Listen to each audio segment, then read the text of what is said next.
they called it temporary. My childhood bedroom becoming my sister's while I was relocated to the unfinished attic with its slanted ceiling and exposed insulation. What started as a 2-week arrangement lasted 6 years, reinforcing daily that I was the least valued member of our family. But life has a way of balancing accounts. Today, I hold the deed to the very house where I once wasn't even worthy of a proper bedroom. This isn't a story about revenge. It's about the unexpected journey from attic dweller to property owner, and how sometimes the person they underestimate ends up being the only one they can rely on. Before we jump back in, tell us where you're tuning in from, and if this story touches you, make sure you're subscribed, because tomorrow I've saved something extra special for you. I was 15 when my world shifted on its axis. Until then, my life had followed a predictable suburban rhythm in Lakeside Heights, a middle-class neighborhood of Westwood where property values remained steady and ambitions modest. Our house, a 4-bedroom colonial with fading blue trim and a sprawling oak in the front yard, had been home since I was 3. My bedroom, while not spacious, had been my sanctuary. The walls, painted a soft sage green after much negotiation with my parents, were covered with academic certificates, dog-eared posters of scientists rather than pop stars, and a meticulously maintained calendar tracking my progress toward college applications still 3 years distant. Jessica Chen, practical, methodical, invisible. That's how I described myself then. The daughter who caused no trouble, maintained a 4.2 GPA, and helped with dinner without being asked. My sister, Olivia, younger by 2 years, operated differently. Where I was reserved, she was effervescent. Where I calculated, she captivated. My strengths manifested in test scores and quiet reliability, hers in social currency and the ability to command attention in any room. Our parents, Richard, an insurance claims adjuster with perpetually worried eyes, and Diane, an elementary school administrator with unfulfilled artistic aspirations, responded predictably to these differences. The first tremor in our family's tectonic plates came during a typical Tuesday dinner. My father cleared his throat with unusual formality after we'd finished our pot roast. "We need to discuss a new arrangement," he announced, eyes fixed somewhere above my head. "Your grandmother's hip replacement didn't go as planned. She needs closer supervision during recovery." My mother nodded emphatically. "The doctors say 6 to 8 weeks. We can't expect her to navigate stairs at her condo, and the assisted living facilities have waiting lists." I glanced at my sister, who was texting under the table, only half listening to this family development. "She'll need a proper bedroom," my father continued. "We've discussed it, and the most logical solution is for her to take Jessica's room since it's on the main floor." The silverware in my hand suddenly felt heavier. "Where would I sleep?" I asked, though a sinking feeling suggested I already knew. My mother's smile strained with practiced sympathy. "We thought you could use the attic space, just temporarily. You're so adaptable, Jessica, and it would be a tremendous help to the family." The attic. Not the finished basement with its entertainment system where guests regularly stayed. Not my parents' home office that was used perhaps twice monthly. Not even Olivia's room, which was actually larger than mine. The attic, with its pull-down, ladder, exposed insulation, and extreme temperature fluctuations. "Why not Olivia's room?" I asked, struggling to keep my voice neutral.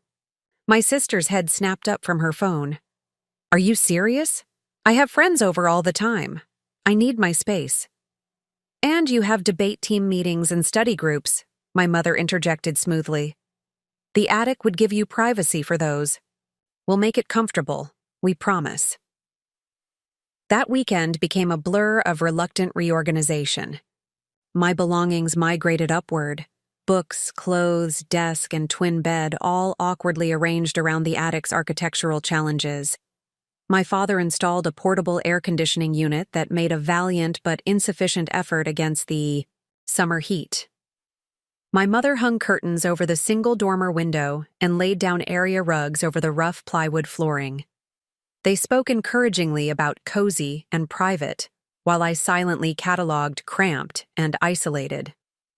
Grandmother May arrived the following Tuesday, moving into my transformed bedroom with her collection of ceramic figurines and medical equipment. A kind woman with papery skin and endless stories of her youth in Taiwan, she viewed the arrangement with obvious discomfort. "This is too much, Jessica," she whispered when my parents left us alone. "Your room is too good for an old woman."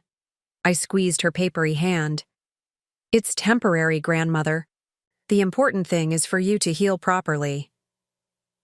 8 weeks came and went. Grandmother May's recovery progressed slowly, complicated by unexpected infections and mobility challenges. By month 3, new furniture had replaced my own in her room. A hospital-grade bed, specialized seating, an antique dresser moved from her condo. My temporary displacement was calcifying into permanence without explicit acknowledgement. When I raised the question over breakfast one morning, "When will grandmother be well enough to return home?" the response crystallized my new reality. "We've been meaning to discuss this," my father said, exchanging glances with my mother. "The doctors believe your grandmother would benefit from continued family support. And frankly, we're concerned about her living alone again." "We're making it permanent," my mother added, as if this clarification were helpful. "But we'll invest in making the attic more comfortable for you. Maybe some built-in bookshelves?" That night, I lay on my bed beneath the sloped ceiling, listening to the house settle beneath me. From this position, I could hear fragments of family life continuing without me, the television's muffled dialogue, Olivia's laughter during phone conversations, the dishwasher's mechanical rhythm. Physical elevation had somehow translated into familial distance, as if my removal from the main living space had gradually erased me from essential consideration. The promised attic improvements materialized in half measures. Wall insulation was installed but left uncovered with drywall due to budget constraints. The portable air conditioner was replaced with a more efficient model, but nothing could be done about the inadequate heating during winter months beyond space heaters that made me nervous to use while sleeping. My father built a single bookshelf that couldn't accommodate a quarter of my collection. Meanwhile, Olivia's room underwent a complete renovation. "Since we're making changes anyway," my mother had reasoned, "and Olivia's entering high school next year. New furniture, professional painting, even hardwood flooring replacing the outdated carpet, all justified as necessary updates, while my attic accommodations remained perpetually in progress." The inescapable message in these disparate investments wasn't subtle. Olivia merited resources. I was expected to manage with less. The pattern extended beyond physical spaces. When both of us needed graphing calculators for advanced math courses, Olivia received the premium model. I was told to use the school's loaners. When driver's education became relevant, Olivia was enrolled in private lessons. I was taught by my increasingly impatient father in empty parking lots. "Your sister needs more support," my mother explained during one of my rare objections. "You've always been naturally capable, Jessica. You should be proud of your self-sufficiency." Self-sufficiency became my armor and prison simultaneously. I excelled academically not just from natural inclination, but from the understanding that scholarships represented my only viable path to independence. I worked weekends at the local library, saving every dollar toward an escape fund while watching my sister receive an allowance for maintaining B- averages. I cultivated relationships with teachers who could write glowing college recommendations, recognizing my parents' evaluations would be tepid at best. Grandmother May provided unexpected solace during this period. Though technically the catalyst for my displacement, she became my most consistent ally. During afternoons when we found ourselves alone in the house, my parents at work, Olivia at various social engagements, she invited me to sit in what had once been my bedroom, sharing stories of her own youth and disrupted dreams. My father believed daughters were temporary family members, she confided once, her English shifting occasionally into Mandarin when memories intensified. Everything went to preparing my brothers for their futures. Girls would marry into other families, so why invest? This thinking follows generations like a shadow. She never explicitly connected these cultural observations to my current circumstances, but the parallel hung between us, acknowledged through shared glances rather than direct commentary. Sometimes she pressed red envelopes into my hands. Small, cash gifts I knew came from her modest pension. "For your future," she would say simply. I stashed these funds separate from my regular savings, somehow understanding they represented something more sacred than everyday expenses. During my junior year of high school, I developed a methodical approach to my eventual liberation. College. Applications were researched with military precision, focusing on institutions offering substantial financial aid and located at least 300 miles from Westwood, close enough for occasional visits to Grandmother May, distant enough to require genuine effort from my parents. I targeted programs with early admission options, recognizing that confirmed acceptance by December would make my final semester at home more tolerable. The guidance counselor's eyes widened when reviewing my application list. "These are extremely competitive schools, Jessica," she cautioned. "You might want to include some safer options." "I've analyzed the acceptance patterns for the past 5 years," I replied, sliding a spreadsheet across her desk. "Based on my academic profile and extracurriculars, I calculate a 72% probability of acceptance to at least 3 of my top choices, assuming my essays meet expected quality standards." She studied my methodical analysis with a mixture of impression and concern. "Your academic qualifications are exceptional, but admissions officers also look for passion, personality, unique perspectives." "I understand statistical outliers," I assured her, already drafting essays that would strategically reveal controlled glimpses of my personal circumstances without descending into self-pity. By November, I had submitted 12 applications, each meticulously customized for institutional preferences. The first acceptance arrived on a Thursday afternoon in December. Stanford University with a substantial scholarship covering 85% of tuition and housing. I stood in the driveway clutching the thick envelope, reading and rereading the congratulatory language through vision blurred by unexpected tears. The magnitude of this achievement, this escape, momentarily overwhelmed my carefully maintained composure. That evening, I placed the acceptance letter on the dinner table before serving the lasagna I'd prepared. My father picked it up casually between bites. "Stanford," he read aloud, tone neutral. "That's in California." My mother glanced up from her plate. "California is expensive, Jessica. Have you considered State University? Many of their graduates go on to very stable careers." "I've received an academic scholarship," I explained, indicating the financial details. "My portion would be approximately $7,000 annually, which I can manage through work study and summer employment." "7,000 is still significant," my father countered, "and plane tickets for holidays would add up quickly." Olivia examined the letterhead with newfound interest. "Stanford is really hard to get into. How did you manage that from public school?" Preparing and narrating this story took us a lot of time, so if you are enjoying it, subscribe to our channel. It means a lot to us. Now back to the story. The implicit suggestion that my achievement resulted from statistical anomaly rather than earned merit crystallized something within me. As additional acceptances arrived, Yale, Columbia, Northwestern, my parents' responses remained similarly tepid, emphasizing practical concerns rather than celebrating unprecedented accomplishment. Only Grandmother May offered genuine congratulations, clasping my hands in her fragile grip when we found ourselves momentarily alone. "You have done what I could not," she whispered fiercely. "You found your own path forward."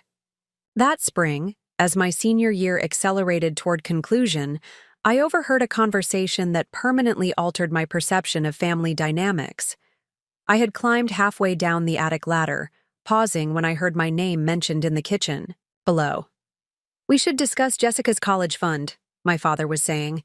"Stanford will expect the first payment by July."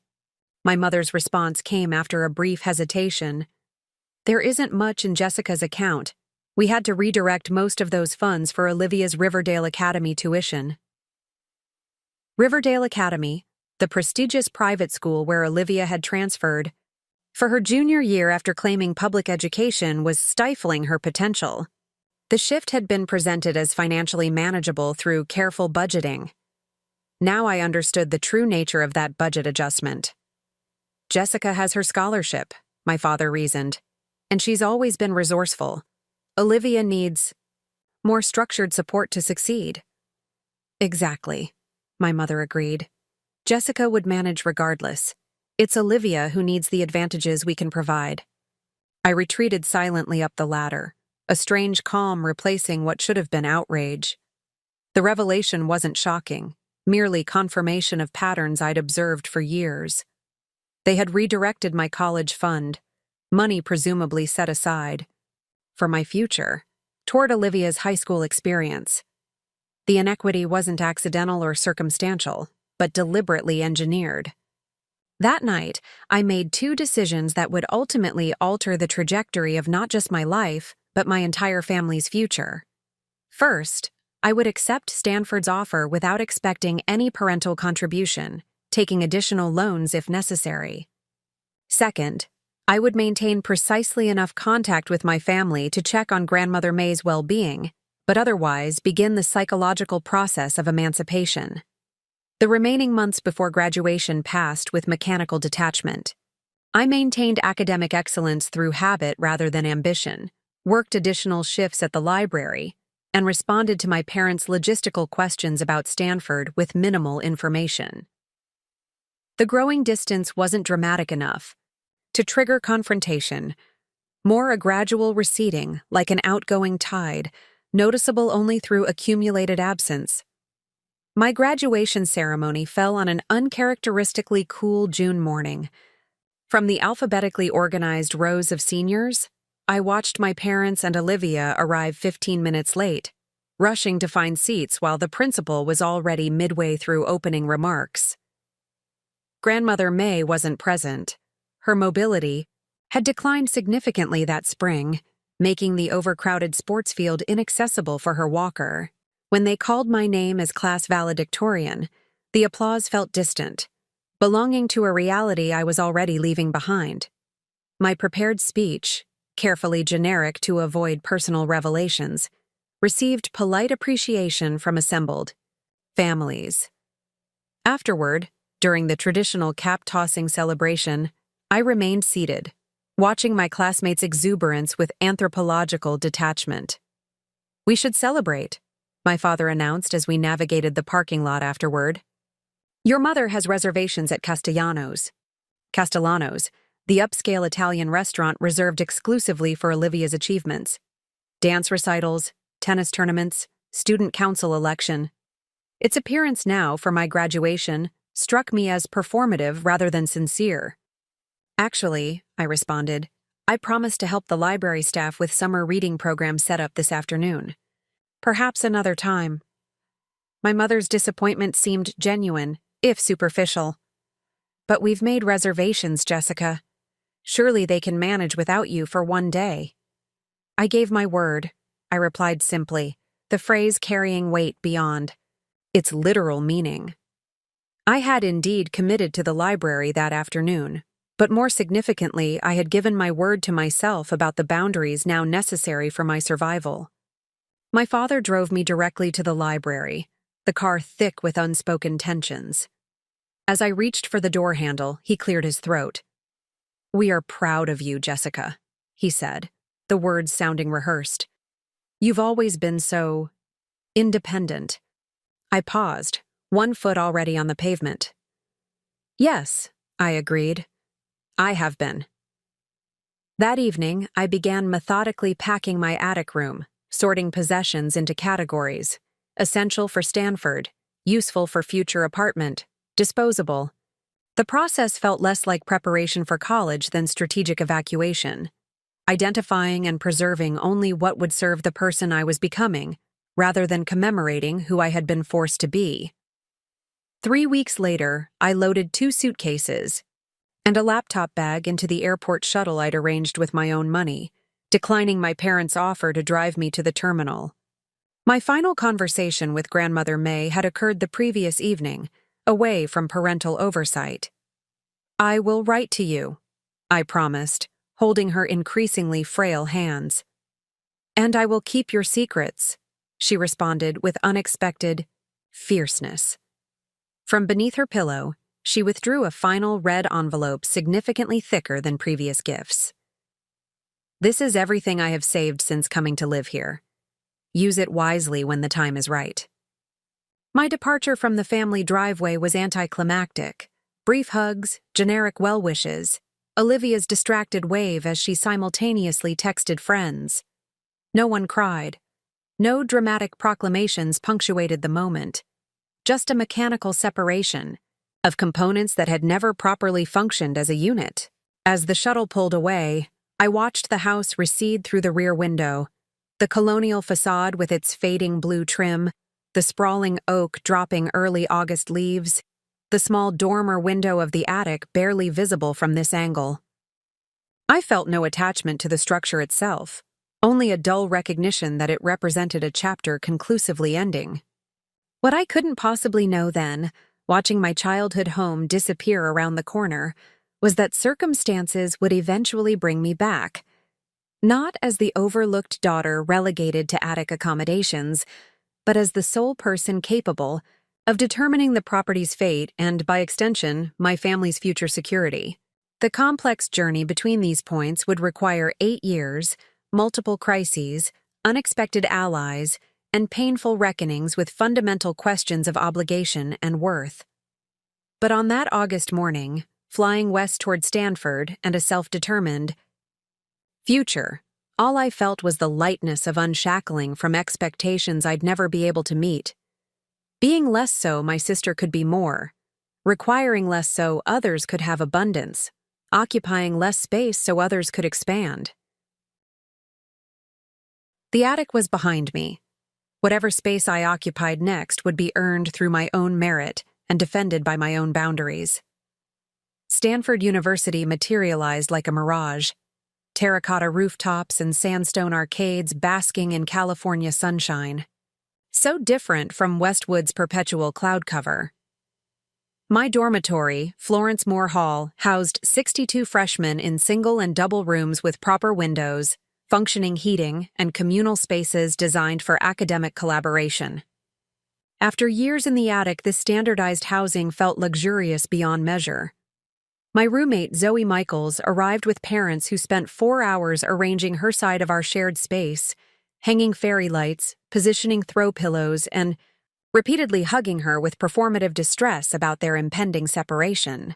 I observed this elaborate ritual while efficiently unpacking my 2 suitcases, arranging textbooks by subject, and setting up the secondhand laptop I'd purchased with library earnings. When Zoe's parents finally departed, leaving behind homemade cookies and promises of care packages, she turned to me with curious eyes. "Are your parents coming later?" she asked, already reaching for her phone to coordinate potential family dinners. "No," I replied simply. "They couldn't make the trip." The statement, while technically untrue, preserved essential privacy while avoiding unnecessary explanation. My parents hadn't been explicitly uninvited. I had simply provided minimal information about move-in logistics, suggesting the cross-country journey would be burdensome given their work schedules. They had accepted this reasoning with suspicious readiness, offering instead to contribute toward winter break airfare, an offer I politely declined, already knowing I would seek on-campus housing during university closures. Freshman orientation unfolded with programmed enthusiasm, campus tours, department mixers, carefully orchestrated social events designed to replace established support systems with institutional community. I participated with methodical dedication rather than emotional investment, recognizing these connections as necessary infrastructure for my academic success. When residence advisors organized floor meetings with icebreaker activities, I contributed sufficiently to avoid concerning attention without revealing anything substantial about my background. The academic environment proved immediately validating. In advanced calculus, Professor Harrington returned my first examination with raised eyebrows. "Impressive work, Ms. Chen. Your proof construction shows unusual maturity." In comparative political systems, my analysis of democratic erosion patterns earned written praise.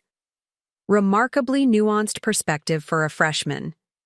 Have you considered the international relations track? These acknowledgments, based on measurable performance rather than arbitrary preference, reinforced my conviction that academic meritocracy would reward qualities undervalued in my family context. My predetermined major, economics with computer science concentration, reflected practical calculation rather than passionate interest. Market analysis had identified these intersecting fields as offering optimal return on educational investment through high initial salaries and career sustainability. My genuine intellectual curiosities, comparative literature, theoretical physics, cultural anthropology, were relegated to elective slots. Academic indulgences permitted only after primary requirements were satisfied. Financial management dominated my peripheral attention. The scholarship covering 85% of expenses left approximately $12,000 annually unaddressed, a sum I tackled through multiple strategies. Work-study placement in the university library provided hourly income alongside advantageous proximity to academic resources. A research assistantship with Professor Harrington added modest stipend for manageable hours. Remote freelance work editing college application essays generated irregular but significant revenue. Through disciplined budget adherence, I gradually accumulated modest savings despite ongoing educational expenses. Communication with my family established predictable patterns. Sunday evening phone calls maintained performative connection, brief exchanges of sanitized information lasting precisely 12 to 15 minutes before study commitments necessitated conclusion. My parents rarely initiated contact independently, apparently satisfied with these scheduled interactions. Olivia occasionally sent impulsive texts, usually preceding requests for assistance with college entrance essays or mathematics homework. Only Grandmother May received genuine communication through weekly letters containing detailed descriptions of campus life and academic progress. Her responses, handwritten in increasingly shaky script, provided my only authentic family connection. "Your molecular biology professor sounds wonderfully eccentric," she might comment, referencing details I'd shared in previous correspondence. "I've been reading about CRISPR technology to understand your research better." Unlike my parents' cursory interest, Grandmother May engaged substantively with my intellectual development, even as her physical health continued declining. 6 months into my freshman year, the predicted crisis materialized. My Sunday call was answered not by my mother's carefully modulated tones, but by Olivia's uncharacteristically subdued voice. "Jessica? Grandmother May had a stroke yesterday. They're saying it's significant." The information arrived with clinical detachment, yet collapsed the carefully constructed compartmentalization between my Stanford existence and family obligations. Immediate practical calculations followed: missed classes, transcontinental flight costs, academic consequences of mid-semester absence. These considerations competed with genuine emotional distress regarding Grandmother May's condition. "Is she conscious?" I asked, already opening my laptop to search flight options. "In and out," Olivia replied. "The doctors say the next 48 hours are critical. Mom wanted me to ask if you're coming home."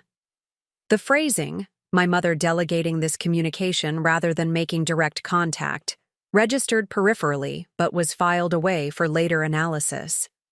"I'll book the first available flight. Please text me hospital details."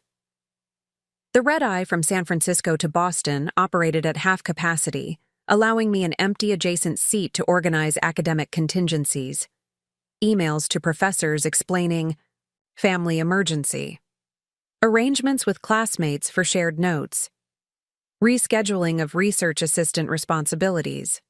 The mechanical process of managing logistics provided temporary insulation from emotional realities awaiting at journey's end. Westwood Memorial Hospital presented institutional familiarity, antiseptic surfaces, fluorescent lighting, subdued conversations in standardized waiting areas. My parents occupied uncomfortable chairs outside the intensive care unit, their expressions registering surprise at my prompt arrival, despite having ostensibly requested it. "You didn't need to miss school," my mother began, rising for a perfunctory embrace. "We would have understood if you couldn't get away." "How is she?" I asked, bypassing this characteristic diminishment of my presence. My father's expression conveyed genuine concern beneath habitual stoicism. "The neurologist says there's extensive damage.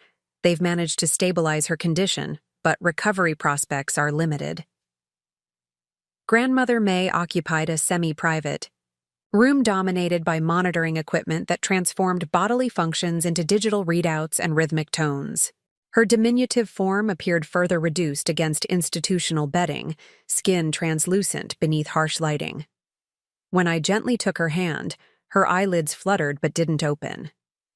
"I've been reading to her," Olivia offered unexpectedly from the doorway. "The nurses said familiar voices might help, even if she can't respond." This uncharacteristic thoughtfulness momentarily disoriented my established understanding of my sister's character. Olivia, at 19, appeared simultaneously familiar and transformed, still conventionally attractive in ways I never aspired to, but carrying herself with subdued maturity previous interactions hadn't suggested. "That's good," I acknowledged, selecting a chair positioned to allow continuous contact with grandmother's hand. "Which texts have you chosen?" "Her Bible, mostly, and I found letters in her nightstand drawer. I think they're from grandfather, before they married. I've been reading those too." The following 72 hours established uncomfortable proximity with my family after months of carefully maintained distance. We established informal rotation for hospital presence, negotiating, schedules with minimal direct communication. When simultaneous visits became unavoidable, conversation remained focused exclusively on grandmother's condition and practical arrangements. My parents maintained professional commitments despite the crisis, while Olivia balanced hospital visits with college coursework from the regional state university she now attended. On the third evening, returning to the house for a brief shower and change of clothes, I encountered my father alone in the kitchen. The unusual circumstance, his typical schedule keeping him at the office until late evening, suggested deliberate timing. "The neurologist doesn't believe your grandmother will regain consciousness," he stated without preamble, systematically preparing coffee with measured movements. "We're considering comfort care options at this point." The clinical detachment in his tone matched my own typical approach, yet triggered unexpected anger. "Shouldn't that discussion include all family members?" He glanced up with mild surprise. "We intended to discuss it tomorrow when everyone could be present. I'm simply providing advance information so you can prepare your thoughts." The consideration, while practically sound, highlighted our fundamental communication disconnect. My father anticipated my preference for analytical processing time without emotional context, correctly identifying my operational patterns while missing the underlying humanity those patterns protected. "I appreciate that," I acknowledged, recognizing the gesture despite its limitations. A hesitation preceded his next statement. "Your program at Stanford, would extended absence create significant academic complications?" The question contained multiple implications: anticipation of prolonged end-of-life care, concern about my educational trajectory, potential recognition of my centrality to family decision-making. I considered these layers briefly before responding. I've arranged accommodations with professors for this week. Beyond that, options would depend on specific circumstances. He nodded, apparently satisfied with this conditional response. Your mother and I are grateful you could come. We know your studies are demanding. The acknowledgement, however limited, represented unusual recognition of my priorities. Before I could formulate appropriate response, he continued with unexpected directness. We haven't always provided what you needed, Jessica. Perhaps we still don't understand what that would entail. The statement, the closest approximation to apology our family linguistics permitted, hung between us. I accepted the coffee cup he extended, using the gesture to bridge uncomfortable silence. Understanding isn't prerequisite for respect, I finally offered, the words emerging with unplanned precision. Recognition of difference without value judgment would have been sufficient. His expression reflected genuine consideration rather than defensive withdrawal. That's fair assessment. Perhaps overdue. The conversation might have continued toward meaningful reconciliation had Olivia not arrived then, disrupting the tenuous connection with immediate practical concerns. The moment passed unremarked, though its residual significance lingered. Grandmother May never regained consciousness. 5 days after my arrival, her condition deteriorated beyond medical intervention. The family gathered at her bedside as monitors, registered diminishing vital signs until the eventual flatlining that transformed presence into absence with bureaucratic finality. A nurse offered practiced condolences while initiating procedural documentation. My mother wept quietly while my father maintained stoic composure. Olivia stepped into the hallway, shoulders trembling with suppressed emotion. I remained seated, still holding grandmother's hand as residual warmth gradually dissipated. The private grief I experienced differed fundamentally from my family's performative responses. Not greater or lesser, simply distinct in its acknowledgement of what had been lost. Beyond familial relationship, Grandmother May had represented validation of my experience, recognition of my worth independent of comparative evaluation, connection to heritage beyond immediate family dynamics. Her absence created vacancy in these essential domains. Funeral arrangements proceeded with systematic efficiency. My father managed logistical details while my mother coordinated community notifications. Olivia organized photograph displays and reception preparations. I was assigned obituary composition, translating a complex life into newspaper-appropriate condensation, a task requiring precision my family correctly identified as my particular strength. The service itself presented unfamiliar navigation of public grief, intersecting with private estrangement. Community members approached with condolences and reminiscences, perceiving our family unit through conventional framework that bore limited resemblance to actual dynamics. Your parents must be so proud of your achievements at Stanford, one elderly church member commented, the statement containing unintentional irony we both tacitly ignored. Returning to the house afterward, now, permanently vacated by grandmother's presence, we enacted ritualized family dinner with paradoxical formality. The dining room table, rarely used during my childhood except for holiday gatherings, was set with grandmother's inherited china, supporting elaborate catered dishes largely consumed in silence.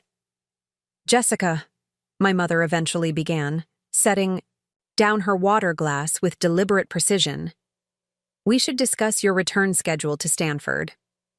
The statement's presumptive dismissal might once have triggered defensive withdrawal. Instead, I responded with direct inquiry. Is there something requiring immediate resolution before my departure? My parents exchanged glances containing unspoken communication. There are matters regarding your grandmother's affairs, my father explained. Some documents require your signature as beneficiary. This unexpected information momentarily disrupted my composure. Beneficiary? My mother's expression reflected complex emotions. resignation tinged with something resembling guilt. Your grandmother established trusts for both you and Olivia some years ago. Additionally, her will specifies certain personal items designated specifically for your inheritance. The revelation that Grandmother May had made independent financial provisions generated questions beyond immediate circumstances. When had these arrangements been established? What had motivated their creation? Why had this information remained undisclosed during her lifetime? These considerations competed with immediate practical implications regarding bequest management alongside academic obligations. I can extend my stay through Tuesday if necessary, I offered, mentally recalculating academic consequences. Professor Harrington's midterm could be arranged remotely with appropriate documentation. Legal proceedings introduced unfamiliar terminology alongside unexpected revelations. Grandmother May's modest estate, primarily comprised of insurance proceeds and retirement accounts from her late husband's employment, had been meticulously structured through legal consultation. Separate trusts established for Olivia and myself contained identical financial allocations with significantly different distribution parameters. The beneficiary designated as Olivia Chen shall receive distributed funds upon reaching age 25, with emergency provisions accessible through trustee application, the attorney read from formal documentation. The beneficiary designated as Jessica Chen shall have immediate access to allocated funds without restriction upon grantor's passing, reflecting grantor's assessment of demonstrated financial responsibility. The explicit statement of differential evaluation, documented in legal language, created momentary discomfort apparent in my parents' carefully neutral expressions. Olivia's reaction combined surprise with characteristic indignation. Why does Jessica get immediate access while I have to wait 6 years? That's completely unfair. The attorney, a precise woman in her 50s with practiced professional detachment, responded with clinical accuracy. The grantor's specific instructions reflected her assessment of respective beneficiary maturity regarding financial management. The documentation includes personal correspondence explaining these determinations if you wish to review it. Beyond monetary allocations, Grandmother May had designated specific personal possessions for individual inheritance. Olivia received jewelry collections and decorative items of significant monetary value. My designated items proved more personally significant: handwritten journals documenting grandmother's life experiences, family photographs with detailed annotations, and a lacquered wooden box containing correspondence I recognized as our private communications during my Stanford attendance. Most unexpected was the final bequest, a separate envelope marked for my exclusive review, delivered with attorney-client confidentiality protections. Opening it later in the privacy of my former attic bedroom, I discovered formal documentation of a secondary account established without family knowledge. Grandmother May had systematically diverted portions of her modest pension over many years, creating accumulations specifically designated for my educational independence and professional establishment. The accompanying letter provided context that triggered unexpected tears. "My dearest Jessica," the familiar handwriting began, "this separate provision reflects no favoritism, but rather recognition of systematically unequal distribution of family resources you have experienced. Where imbalance exists, sometimes correction requires asymmetrical response. Use these funds not for material acquisition, but for strategic independence, education without compromise, professional opportunities without limitation, future security without dependence. Your exceptional capabilities deserve unencumbered expression." The account contained approximately $42,000, not transformative wealth, but strategic resource representing previously unimagined optionality.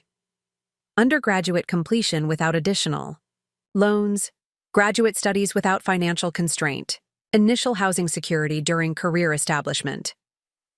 The monetary value paled against the profound validation of experience the provision represented, external confirmation that my perception of unequal treatment reflected objective reality rather than subjective misinterpretation. My return to Stanford occurred without the emotional separation anxiety displayed by many students, following family bereavement. Academic reintegration proceeded systematically, with professors demonstrating unexpected accommodation regarding missed assignments and examination scheduling. The transparent documentation of grandmother's illness and passing generated institutional support, typically reserved for more conventional family structures. What shifted significantly was my internal relationship with educational objectives. Grandmother May's bequest, both financial resource and explicit validation, created decision-making freedom previously unavailable. Course selection expanded beyond strictly pragmatic career preparation toward genuine intellectual curiosity. The economics-computer science combination remained primary focus, but supplemental exploration now included previously inaccessible options: advanced Chinese language study connecting to cultural heritage, theoretical physics engaging abstract reasoning capabilities, comparative literature examining narrative construction across cultural contexts. Communication with my family continued through established patterns: Sunday calls, holiday acknowledgments, exchange of essential information without emotional context. My parents rarely initiated contact beyond these structured interactions. Olivia occasionally reached out with specific requests: academic assistance, advice regarding internship applications, guidance navigating university bureaucracy. These communications maintained superficial connection without addressing fundamental estrangement. The trusts established by Grandmother May created unexpected intersection points, requiring periodic family consultation. Quarterly statements generated occasional clarification questions. Tax implications necessitated coordinated documentation. These administrative requirements maintained minimal engagement without emotional reconciliation, functioning as mechanical connections between fundamentally separated entities. Stanford's academic environment provided intellectual stimulation, alongside unexpected social development. The calculated connections established during freshman orientation gradually evolved toward genuine relationships. Study partnerships transitioning to personal friendships, research collaborations extending to non-academic interactions. My roommate Zoe, initially perceived as fundamentally dissimilar in temperament and priority, became unlikely confidant after late-night conversations revealed surprising commonalities beneath surface differences. "You approach everything like a strategic operation," she observed during one such conversation. "Even friendship seems catalogued as functional asset." The assessment, while uncomfortably accurate, prompted unprecedented self-reflection regarding relationship formation. Had systematic protection against family devaluation created rigid patterns limiting connection beyond academic contexts? Did strategic self-sufficiency necessarily preclude authentic vulnerability?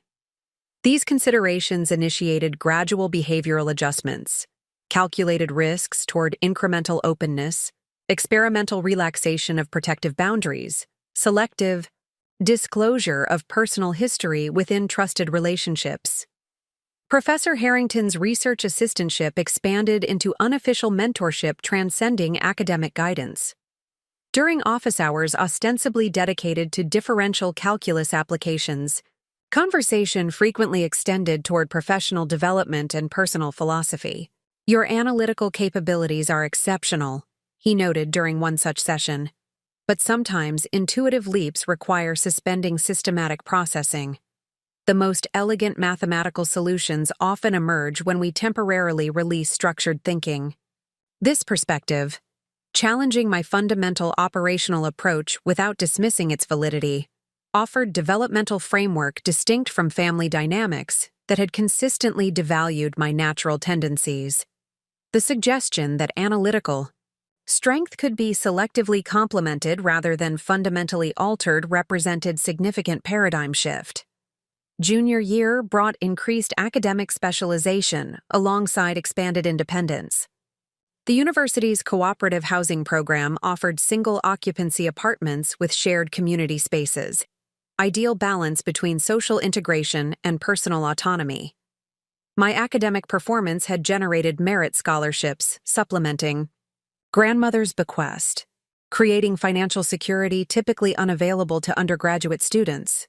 Employment opportunities shifted from necessity-driven positions toward strategic internships, enhancing post-graduation prospects. Summer internship placements provided practical application of theoretical knowledge alongside professional network development. Investment analysis at regional financial institutions, data modeling for technology startups, economic forecasting for public policy organizations. Each experience confirmed academic preparation while identifying practical knowledge gaps requiring targeted development. The structured progression toward post-graduation employment proceeded with methodical precision, reflecting characteristic planning. What remained unresolved was my relationship with Westwood and the family home that had simultaneously sheltered and diminished me. Holiday returns became increasingly abbreviated, 48 hours of functional interaction before retreating to Stanford's academic sanctuary. Conversations with my parents maintained superficial pleasantry without addressing fundamental disconnections. Olivia and I established tentative adult relationship based primarily on her increasing academic seriousness and occasional recognition of past imbalances. I didn't really understand what was happening with the whole attic situation, she acknowledged, during one rare moment of genuine communication. I was 13 and focused on my own stuff. But looking back, it was pretty messed up how they treated you differently. The statement, while falling short of apology, represented unprecedented acknowledgement of objective reality rather than family mythology. This recognition, however limited, suggested potential foundation for eventual authentic connection independent of parental mediation. What I couldn't possibly anticipate, methodically constructing independent adulthood from Stanford's protective infrastructure, was how dramatically circumstances would reverse established patterns. The carefully maintained separation between my California existence and Westwood origins would collapse through crisis beyond anyone's strategic calculation. The house that had relegated me to attic accommodation was about to become central focus of previously unimaginable familial reconfiguration. Senior year at Stanford unfolded with methodical precision. My academic standing placed me in the top 3% of the economics department, with secondary recognition in computer science. The honors thesis comparing algorithmic efficiency and market prediction models had attracted attention from faculty advisors and external reviewers alike. Professor Harrington, reading my final draft, had removed his glasses with characteristic deliberation before delivering uncharacteristic praise. This analysis wouldn't be out of place in a doctoral dissertation, Ms. Chen. Your integration of statistical models with behavioral economics principles shows remarkable sophistication. The external validation, while gratifying, merely confirmed internal assessments of my work quality. More significant was the practical outcome: recruitment interest from top-tier financial institutions and technology firms seeking graduates with my specific interdisciplinary expertise. Campus interviews had generated 7 substantial offers before winter quarter concluded, creating unprecedented opportunity for strategic selection rather than necessity-driven acceptance. After systematic comparison of compensation structures, advancement trajectories, and geographic considerations, I accepted position with Meridian Analytics, a specialized consulting firm at the intersection of financial technology and market analysis based in San Francisco. The starting salary exceeded median compensation for Stanford economics graduates by 23%, with additional performance-based incentives and substantial relocation allowance. The position balanced immediate financial security with optimal skill development for long-term career progression. Graduate school remained eventual objective rather than immediate priority. Meridian's tuition reimbursement program would subsidize part-time MBA studies after 2 years of employment, allowing simultaneous professional advancement and academic development. This structured approach aligned with strategic planning that had characterized my educational journey since recognizing self-sufficiency as fundamental survival requirement. My final Stanford semester maintained academic excellence while incorporating calculated social engagement.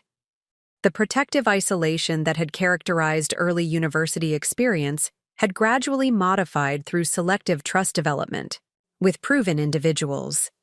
Zoe remained primary confidant despite temperamental differences, our unlikely friendship enduring through mutual recognition of complementary strengths. The research cohort under Professor Harrington's mentorship provided intellectual community extending beyond academic collaboration into occasional recreational activities. Communication with my family continued through established minimal patterns. Sunday calls maintained performative connection without substantive engagement. My parents expressed appropriate congratulations regarding job acceptance without demonstrating genuine interest in position specifics. Olivia, approaching graduation from State University with business administration degree, occasionally solicited advice regarding employment applications and interview preparation. The geographical separation established by Stanford acceptance would continue through San Francisco employment, maintaining physical distance that facilitated emotional boundaries. Holiday visits could be managed through brief appearances maintaining familial obligation without risking substantive engagement. The professional independence secured through academic achievement and employment prospects established foundation for permanently modified relationship with family origins. Commencement exercises presented final navigation of family interaction within academic context. My parents and Olivia attended the ceremony with mechanical obligation rather than enthusiastic celebration, their presence fulfilling social expectation without emotional investment. The contrast with fellow graduates' family dynamics, parents displaying overt pride, siblings offering genuine congratulations, extended relatives traveling significant distances, highlighted ongoing disconnection despite superficial reconciliation. The graduation luncheon afterward presented similar juxtaposition. Seated at white-clothed table in university-adjacent restaurant, my family maintained polite conversation without meaningful engagement. My father inquired about apartment arrangements in San Francisco with practical focus on financial considerations rather than living conditions. My mother commented on ceremony length with mild complaint rather than degree achievement. Olivia alternated between social media distraction and superficial commentary on campus aesthetics. "We have something for you," my father announced as dessert plates were cleared, retrieving envelope from interior jacket pocket. The small ceremony of presentation suggested significance beyond typical interaction. The envelope contained modest check with accompanying card featuring generic congratulatory language and perfunctory signatures. The amount, while not insignificant, represented fraction of educational support provided to Olivia throughout her undergraduate experience. The gesture occupied ambiguous territory between genuine acknowledgement and obligation fulfillment, neither generous enough to suggest value recognition nor minimal enough to justify continued resentment. "Thank you," I responded with matching ambiguity, the statement acknowledging transaction without specifying gratitude magnitude. "We're proud of what you've accomplished," my mother added with uncharacteristic directness. "You've always been so capable." The observation, accurate but incomplete, highlighted fundamental family dynamic. My capability had simultaneously justified reduced support and explained achievement despite that reduction. The circular logic permitted continued abdication of responsibility while acknowledging undeniable outcomes. Rather than challenging this framework, I accepted the statement at face value, recognizing the limitations of potential reconciliation. 2 weeks after graduation, I relocated to San Francisco, establishing residence in modest but well-situated apartment within walking distance of Meridian's Market Street offices. The furnishings represented calculated investment in professional presentation rather than personal expression, quality pieces selected for durability and appropriate aesthetics, rather than emotional attachment. The space functioned as operational base rather than sentimental sanctuary. Its primary value derived from location convenience and functional efficiency. Professional integration proceeded with characteristic methodical approach. The orientation period demonstrated Meridian's systematic operational structure, detailed protocols for client engagement, standardized analytical frameworks, comprehensive documentation requirements. These established parameters aligned with my natural tendencies toward structured processing, allowing rapid adaptation to organizational expectations. Unlike academic environments where individual achievement represented primary success metric, professional advancement required additional interpersonal navigation. Team projects necessitated collaborative approaches balancing individual contribution with collective outcomes. Client interactions demanded communication adjustment beyond analytical precision, incorporating relationship management alongside technical expertise. These dimensions required deliberate skill development, extending beyond natural inclinations.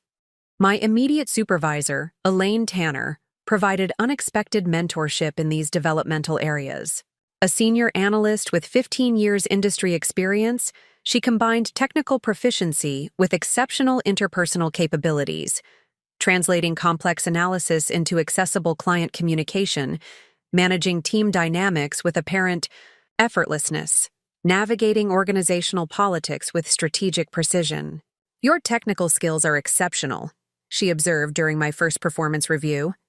"But client relationships require balance between analytical precision and interpersonal connection. They need to trust not just your data, but your judgment." The distinction between information provision and insight delivery represented significant professional development opportunity.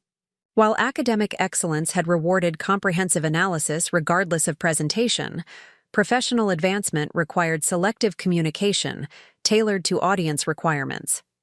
This calibration demanded contextual assessment beyond pure analytical processing. 3 months into my Meridian employment, our team secured significant contract with AvidTech, a rapidly expanding financial technology company requiring comprehensive market positioning analysis. The project scope necessitated interdisciplinary approach combining traditional financial metrics with emerging technology valuation models. The complexity and visibility created opportunity for accelerated professional establishment beyond typical entry-level responsibilities. Elaine assigned me primary analytical responsibilities while maintaining client relationship management herself, optimal arrangement leveraging respective strengths while providing developmental opportunity. The project demanded intensive focus over 8-week period, with frequent evening work and occasional weekend sessions ensuring comprehensive analysis within client timeframe. The demanding schedule established unfamiliar routine, pre-dawn arrival at Meridian offices, rapid consumption of delivery meals at workstation, midnight returns to apartment for minimal sleep before repeating cycle. The AvidTech presentation represented crucial professional benchmark, first major client delivery with significant responsibility allocation. The preparation demanded meticulous attention beyond analytical content, incorporating presentation structure, visual design, elements, and potential question anticipation. Elaine provided targeted guidance without micromanagement, allowing independent development with strategic support. "You've prepared comprehensive analysis," she noted during final review session. "But remember that executives rarely want exhaustive detail. They need clear insights supporting specific decisions. Your job is translating complexity into actionable recommendations." The presentation itself proceeded with unexpected smoothness despite initial nervous tension. The client executives, primarily technology backgrounds with limited financial expertise, responded positively to my deliberate translation of complex analysis into practical applications. The question period demonstrated knowledge depth without excessive technical exposition, maintaining balance between comprehensive understanding and accessible communication.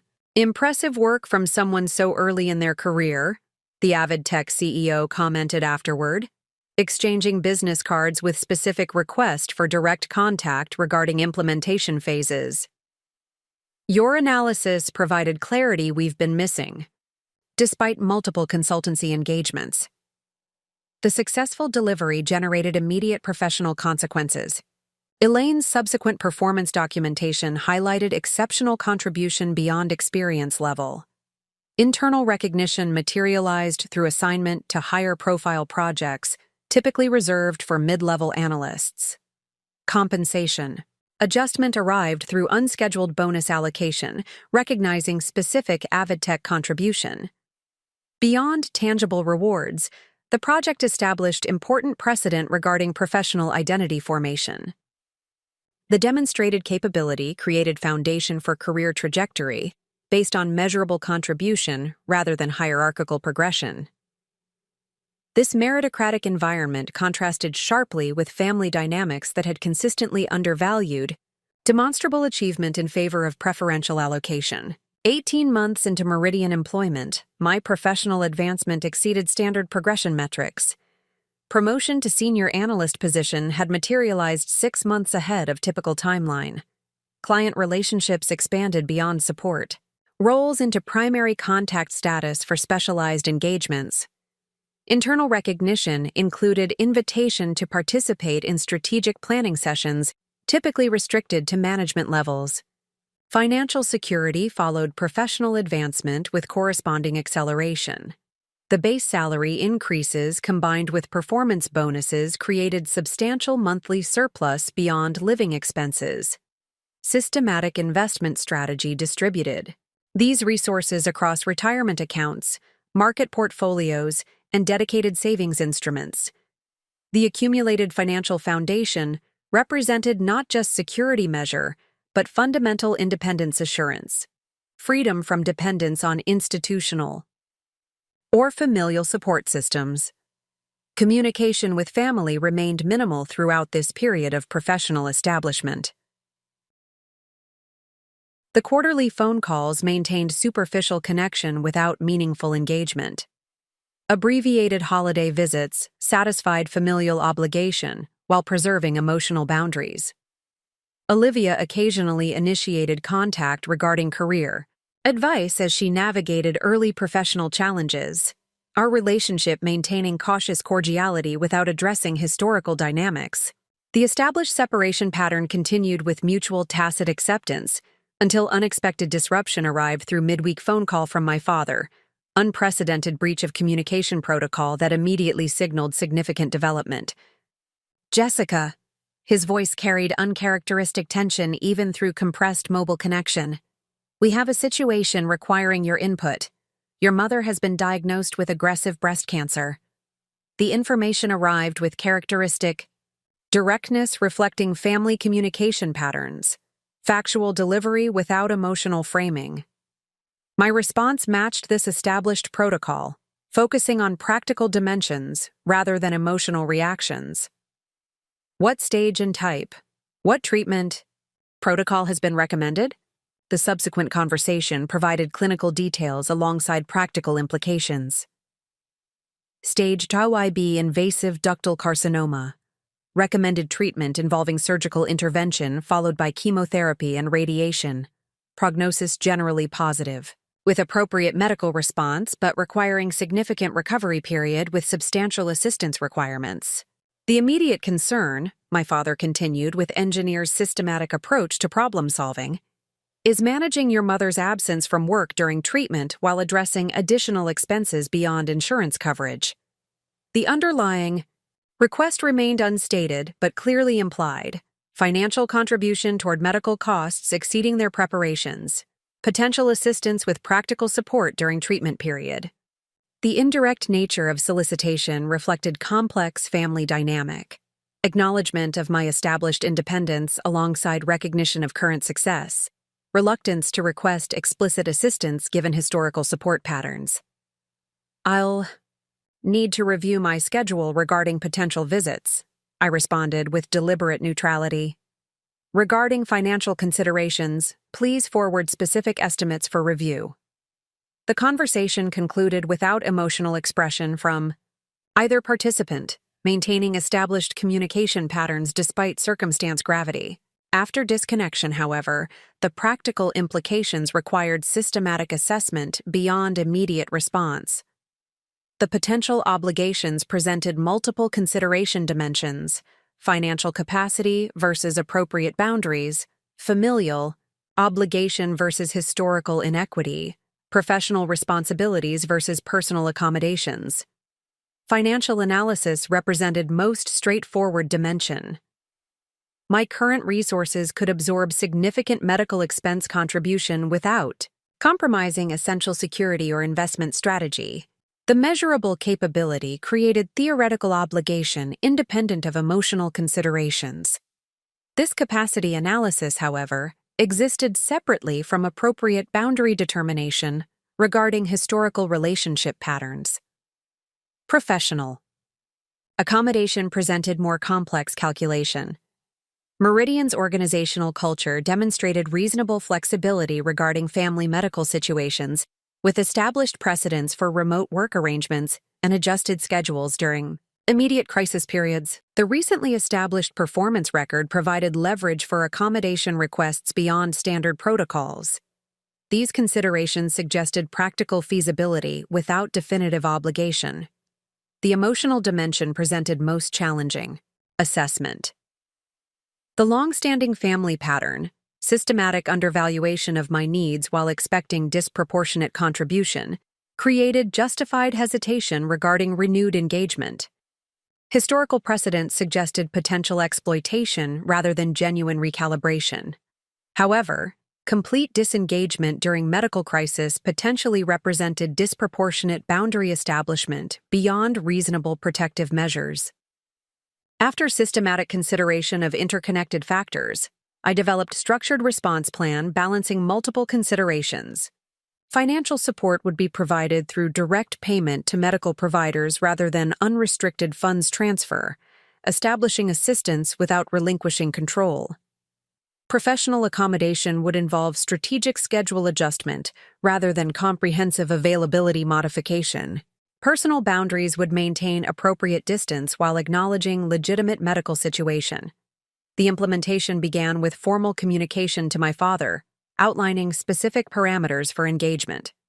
Financial contribution would address uncovered medical expenses with documentation requirements and direct provider payment. Personal assistance would involve scheduled weekend visits during critical treatment phases rather than extended residence relocation. Professional obligations would necessitate primary residence maintenance in San Francisco with strategic travel accommodation rather than geographical relocation. This approach appears reasonable, my father responded with characteristic precision. Your mother's first surgical procedure is scheduled for Thursday next week. Your presence would be appropriately timed for the weekend afterward during initial recovery period. The return to Westwood occurred with methodical preparation rather than emotional anticipation. Airline reservations, rental car arrangements, hotel accommodation booking, each element organized with characteristic attention to detail. The decision to secure independent lodging rather than utilizing the family home represented deliberate boundary establishment despite potential perception as unnecessary expense. The hospital presented institutional familiarity, similar antiseptic environment to Grandmother May's final residence, though different facility with updated architectural features. My mother occupied private room through insurance coverage. The space transformed through personal adjustments. Family photographs arranged on bedside table, specific blanket replacing institutional bedding, literary novel positioned on adjustable tray table. Her physical appearance reflected treatment impact through visible indicators, surgical drainage equipment, monitoring attachments, medication delivery systems, alongside less tangible manifestations of vulnerability rarely displayed within family dynamics. Her characteristic self-containment appeared temporarily suspended through medical intervention and pharmaceutical influence. Jessica, she acknowledged my arrival with unusual directness. You didn't need to interrupt your work. Your father exaggerates the situation. The statement, attempting to maintain established family mythology despite objective contradiction, represented both habitual pattern and poignant recognition of fundamental relationship dynamics. Even within genuine medical crisis, maintaining appearance of self-sufficiency apparently outweighed acknowledging legitimate need for support. "I've arranged accommodations through Sunday," I responded with deliberate neutrality. "Meridian has approved remote work provisions should extended presence become necessary." My father entered with institutional coffee, his expression reflecting complex reaction to my presence. Relief regarding practical assistance alongside discomfort with established independence implications. The doctor's report satisfactory surgical, outcome with clear margins. Recovery timeline remains consistent with initial projections. The conversation maintained clinical focus, treatment protocols, medication schedules, follow-up appointment coordination, without addressing emotional dimensions or historical relationship patterns. This established approach provided familiar interaction framework despite unprecedented circumstance context. The professional detachment that had characterized my corporate advancement transferred effectively to medical crisis management. The weekend established functional routine balancing, hospital presence with practical assistance. Daytime hours provided direct support during visiting periods, physical comfort adjustments, medication coordination, healthcare provider communication facilitation. Evening activities focused on household management, meal preparation for my father, essential cleaning maintenance, prescription collection from pharmacy.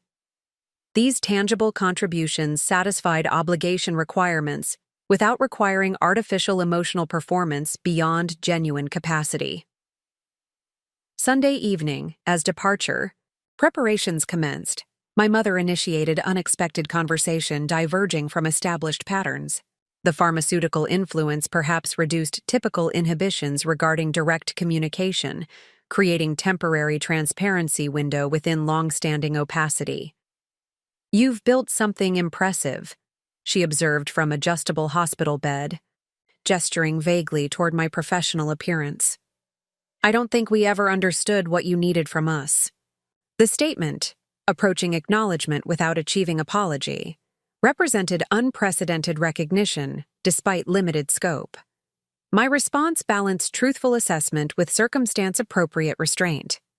Different children require different support approaches. My self-sufficiency was simultaneously praised and used to justify reduced investment. She considered this assessment with uncharacteristic receptiveness rather than defensive rejection. "We recognized your capability. Early, perhaps we mistook independence for invitation to disengage." The conversation potentially represented meaningful recalibration opportunity within long-standing pattern. However, medical circumstance created ethical constraint regarding substantive confrontation during vulnerability period. This recognition prompted measured response rather than comprehensive accountability demand. Current circumstances necessitate focusing on recovery rather than historical assessment. Perhaps future conversations can address these considerations from stronger foundation. The statement established both recognition of tentative communication opening and appropriate boundary regarding timing limitation. My mother nodded with apparent acceptance of this balanced approach, neither dismissing relationship discussion nor demanding immediate resolution during medical crisis. "Your assistance this weekend has been significant," she acknowledged with unaccustomed directness.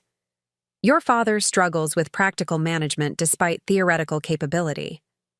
This observation, accurate assessment beneath surface humor, highlighted another dimension of long-standing family dynamic.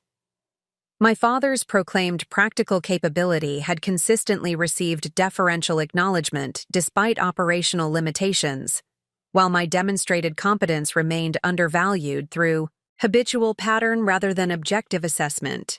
The return to San Francisco following this initial intervention established modified engagement pattern rather than complete resumption of previous separation. Weekly video calls provided treatment progress updates alongside practical coordination. regarding subsequent visit timing. Financial contributions proceeded through direct medical provider payments rather than unrestricted family transfers. Professional accommodations balanced legitimate career obligations with appropriate family. Crisis response. The second Westwood visit coincided with chemotherapy initiation, presenting different support requirements than surgical recovery. Physical assistance shifted toward symptom management rather than wound care. Emotional support increased relevance as treatment side effects manifested. Practical household maintenance expanded importance as my mother's functional capacity temporarily diminished. During this visit, Olivia's presence created additional dynamic complexity. Her sporadic engagement during initial diagnosis and surgical intervention had reflected established family patterns, inconsistent involvement without sustained commitment. Her current participation, while genuinely supportive in specific moments, maintained characteristic limitation through frequent social distractions and emotional overwhelm when confronting medical realities. "I don't understand how you manage this so calmly," she commented during a rare moment of sister-exclusive interaction. "The medical details, the practical arrangements, the emotional weight, it's completely overwhelming." The observation contained implicit recognition of capability, value previously under-acknowledged within family context. Rather than highlighting this significance, I offered practical perspective reflecting genuine assessment rather than scored validation. Different people contribute different strengths during crisis situations. Your emotional engagement provides connection my approach sometimes lacks. This balanced acknowledgement, recognizing complementary capabilities rather than competitive evaluation, represented personal growth beyond historical resentment without abandoning accurate assessment. Olivia's surprised expression suggested unexpected impact from this perspective shift, potentially creating foundation for modified relationship independent of parental mediation. The following months established rotating support system as my mother progressed through treatment protocols. My visits occurred bi-weekly through strategically scheduled weekend travel from San Francisco, providing consistent intervention without compromising professional responsibilities. Olivia maintained local presence with irregular timing, reflecting her less structured employment circumstances. My father managed daily requirements with increasing practical competence despite initial limitations. Throughout this period, financial management represented significant concern beneath medical considerations. Insurance coverage addressed major treatment components while leaving substantial supplementary expenses uncovered.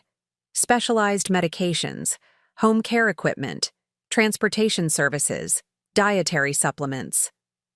My systematic contribution toward these expenses occurred through direct vendor payment rather than family fund transfer, maintaining appropriate boundary while providing necessary support. 6 months into treatment progression, my father initiated unprecedented financial discussion during scheduled visit overlap. "Your mother's medical leave compensation ends next month," he explained with characteristic directness. "The extended absence has created significant income reduction alongside ongoing treatment expenses." The statement contained familiar, indirect request pattern, factual situation description, implying assistance expectation without explicit solicitation. Rather than requiring interpretation clarification, I responded with direct engagement addressing underlying concern. "What specific financial shortfall are you projecting, and over what time frame?" The resulting conversation revealed genuine financial distress beyond my previous assessment. My parents' preparation for retirement had prioritized property investment over liquid savings, creating asset wealth without accessibility during income interruption. The mortgage payments on the family home represented particular strain given reduced household income during medical leave extension.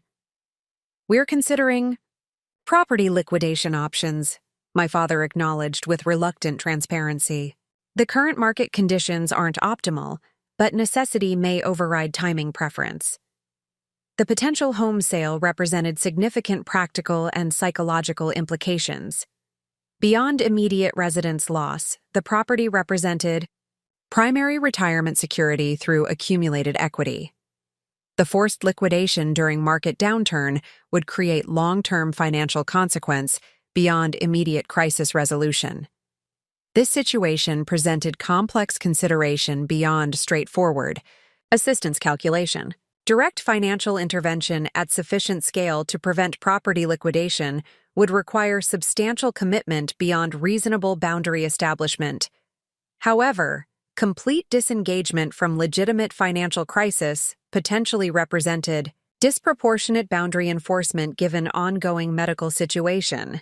After systematic analysis of interconnected factors, I developed structured proposal addressing immediate concerns while establishing appropriate parameters for engagement.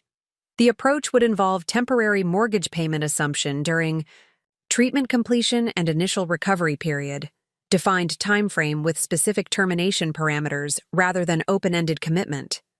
This targeted intervention would prevent forced property liquidation while maintaining reasonable boundary definition. I can assume mortgage payments for 6-month period with potential 3-month extension pending recovery progression, I proposed, during family discussion session. This arrangement would preserve property asset while creating breathing room for long-term financial recalibration. My parents' reaction combined visible relief with complicated emotional undercurrent. Gratitude, alongside discomfort regarding dependence reversal within established family dynamic. After brief private consultation, they accepted the proposed arrangement with characteristic pragmatism, if not explicit appreciation. What none of us could anticipate during this pragmatic financial negotiation was how dramatically circumstances would evolve beyond current understanding, transforming temporary intervention into fundamental reconfiguration of family property relationship through unprecedented reversal of historical power dynamics. The mortgage payment arrangement established temporary stability during my mother's ongoing treatment. Each month, I transferred precisely calculated amounts to the mortgage servicer, maintaining property security without directing funds through family accounts. This structured approach satisfied immediate needs while preserving appropriate boundaries regarding financial entanglement. 3 months into this arrangement, I received unexpected communication from Eleanor Weber, the family's longtime accountant. Her message, professionally formal yet containing subtle urgency, requested consultation regarding significant financial considerations affecting long-term property planning. The unusual outreach, bypassing typical family communication channels, suggested complexity beyond standard financial management. Our subsequent conference call revealed concerning circumstances beyond previously disclosed information. My parents' financial situation contained additional complications beyond medical expenses and income reduction. Prior to my mother's diagnosis, they had accumulated substantial credit obligations through home equity utilization, creating secondary property liens with accelerating interest structures. These arrangements, established during Olivia's educational period and subsequent employment instability, had expanded beyond sustainable management, given current income limitations. The mortgage payments you've assumed represent one dimension of immediate concern, Eleanor explained with professional detachment. However, the secondary obligations have continued accumulating during this period. Without comprehensive intervention, property preservation becomes mathematically impossible regardless of primary mortgage maintenance. This revelation introduced multiple consideration dimensions beyond original assessment. The undisclosed obligations suggested either deliberate information withholding or concerning financial management limitations. The accumulated debt magnitude indicated systematic pattern rather than isolated emergency response. The specific timing coinciding with Olivia's educational support highlighted continued resource allocation disparity, despite apparent reconciliation gestures. What specific obligations exist beyond the primary mortgage? I inquired, maintaining professional tone despite emerging concern. The subsequent disclosure presented troubling financial landscape. Home equity line carrying $87,000 balance with Variable interest rate currently at 7.8%. Secondary property line structured as personal loan against equity valued at $42,000 with 9.2% fixed rate. Credit card consolidation loan secured against property at $34,000 with 11.5% interest. The combined monthly obligations exceeded sustainable management, given reduced household income during medical leave, creating accelerating negative equity situation. Your father authorized this information sharing, Eleanor noted, anticipating potential confidentiality concerns. He's requested your analytical assessment of available options given your financial expertise. The request represented significant shift in established family dynamic, explicit acknowledgement of professional capability beyond previous recognition. This development, while validating in specific context, arrived embedded within concerning financial revelation requiring immediate practical response beyond psychological assessment. After comprehensive analysis of provided documentation, I arranged direct meeting with my parents during scheduled weekend visit. The conversation would necessarily address not just immediate financial intervention, but underlying patterns creating current circumstances. This confrontation, while potentially uncomfortable, represented essential foundation for sustainable resolution beyond temporary stabilization. The family dining room, site of countless uncomfortable conversations throughout childhood, provided ironically appropriate setting for financial intervention discussion. My parents occupied their traditional positions at table ends, their expressions reflecting complex emotional mixture beneath attempted professional composure. The documentation spread between us represented undeniable evidence requiring acknowledgement, beyond previous selective disclosure. The mortgage payments I've assumed represent incomplete solution given these additional obligations, I began, maintaining direct factual approach. Comprehensive resolution requires full understanding of circumstances creating current situation. My father's response combined defensive justification with reluctant transparency. Your sister's educational expenses exceeded anticipated requirements. Her subsequent employment challenges necessitated continued support during establishment. Period. Your mother's professional position faced compensation limitations despite advancement. These factors created temporary resource constraints requiring secured financing solutions. The explanation, while factually accurate, contained significant omission regarding resource allocation priorities throughout equivalent periods. My own educational journey had proceeded without family financial support, despite similar institutional costs. My professional establishment had occurred without transitional assistance, despite comparable initial challenges.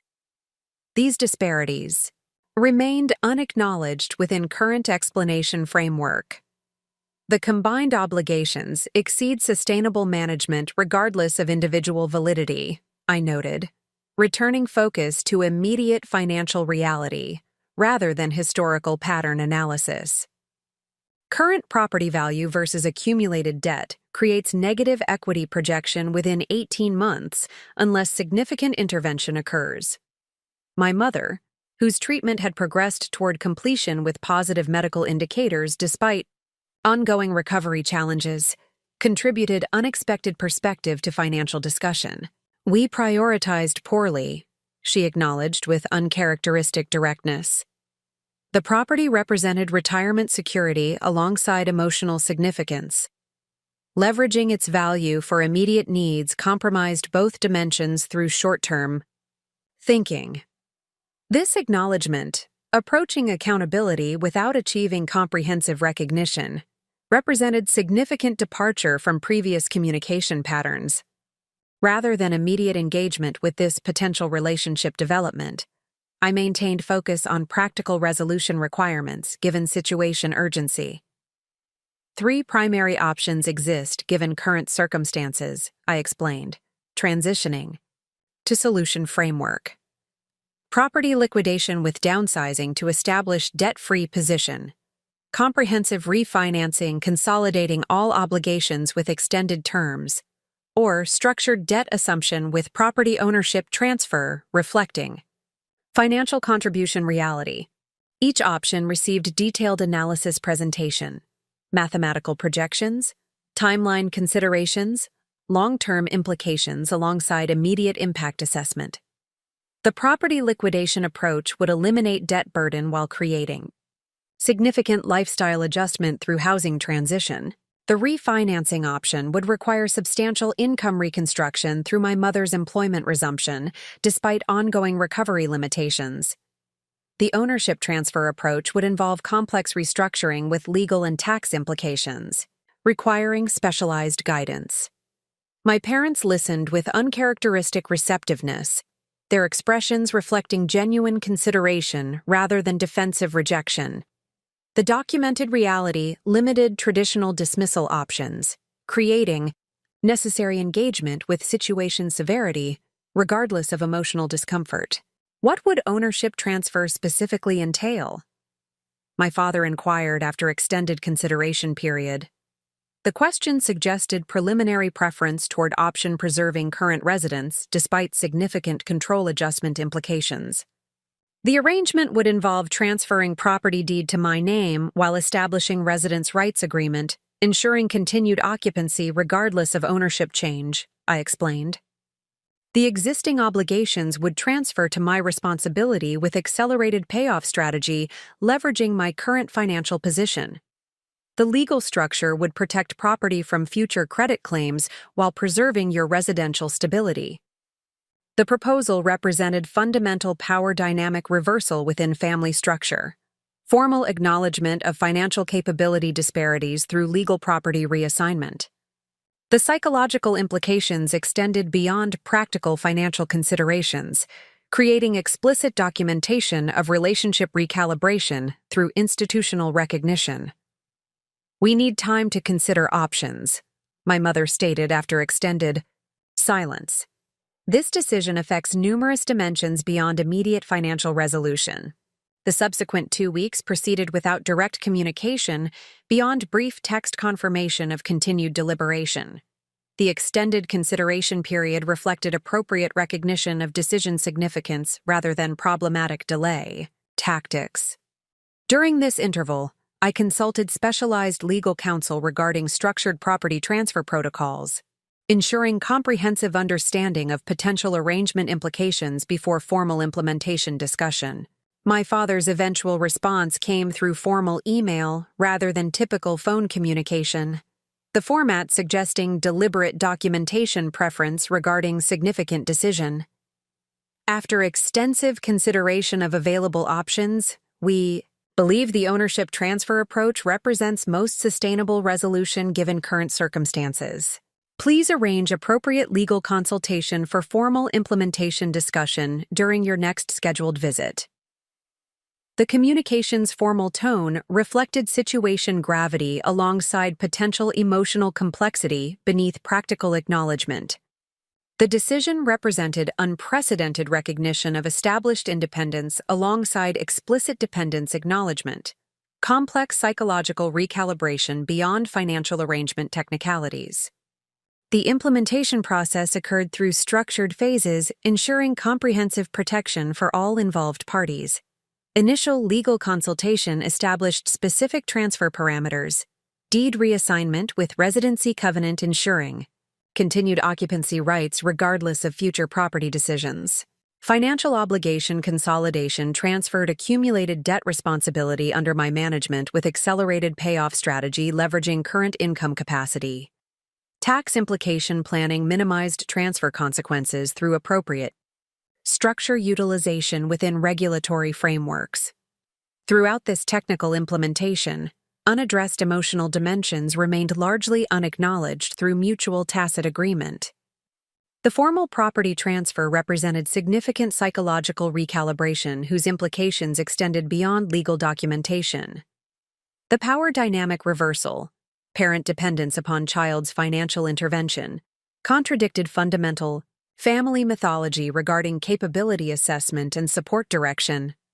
These considerations remained embedded within practical discussions without explicit acknowledgement.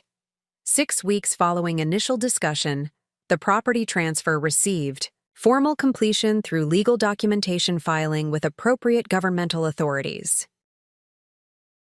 The family home, site of childhood attic relegation alongside adult medical crisis intervention, officially transferred ownership to my name with accompanying residency covenant ensuring parental occupancy rights. The accumulated financial obligations consolidated under my management with structured elimination strategy, leveraging professional compensation capacity. The psychological significance of this transition manifested through subtle behavioral adjustments rather than explicit discussion. My father's communication patterns demonstrated increased deference regarding property maintenance decisions despite unchanged residency status. My mother's interaction approach showed heightened appreciation for visiting accommodation arrangements previously considered obligatory. These modifications, while incremental rather than transformative, indicated recognition of fundamental relationship recalibration beyond legal documentation. Olivia's reaction to property transfer introduced additional dynamic dimension within evolving family structure.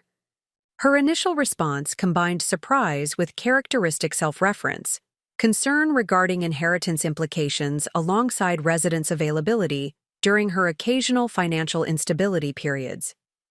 The explanation regarding residency covenant provisions satisfied immediate concerns while leaving longer-term expectations unaddressed through deliberate ambiguity. "Does this mean you're moving back eventually?" she inquired during rare sister conversation without parental presence. The question contained multiple implications regarding future expectations and relationship assumptions requiring careful response formulation. My professional establishment remains centered in San Francisco with regular visitation continuing through established patterns, I explained, maintaining factual clarity without unnecessary elaboration. The property transfer represents financial management strategy rather than residence relocation plan. This explanation, while technically accurate, contained deliberate limitation regarding potential future utilization decisions. The ownership transfer created previously unavailable optionality regarding property disposition, whose implementation remained appropriately undefined during initial transition period. These considerations remained internal assessment rather than explicit communication given situation sensitivity. My mother's treatment reached formal completion 4 months following property transfer implementation, though ongoing recovery monitoring continued through established medical protocols. The physical recovery demonstrated positive progression alongside concerning psychological adjustment challenges. The combined impact of health crisis and financial recalibration created identity disruption requiring professional intervention through therapy engagement, alongside family support mechanisms. The property was supposed to represent our achievement, she acknowledged during candid conversation 8 months into recovery progression. Building equity instead of professional advancement was my compromise accepting geographic limitations. Now that foundation has transferred beyond our control despite continued physical presence. This observation, containing partial accountability, without comprehensive recognition, represented significant communication development despite limitation.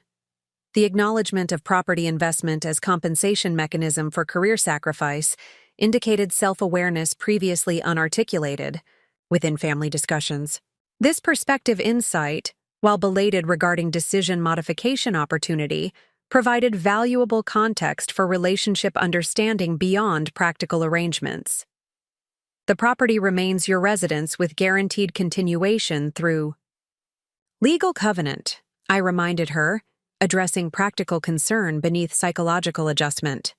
The financial restructuring preserves retirement security through obligation elimination while maintaining established living environment.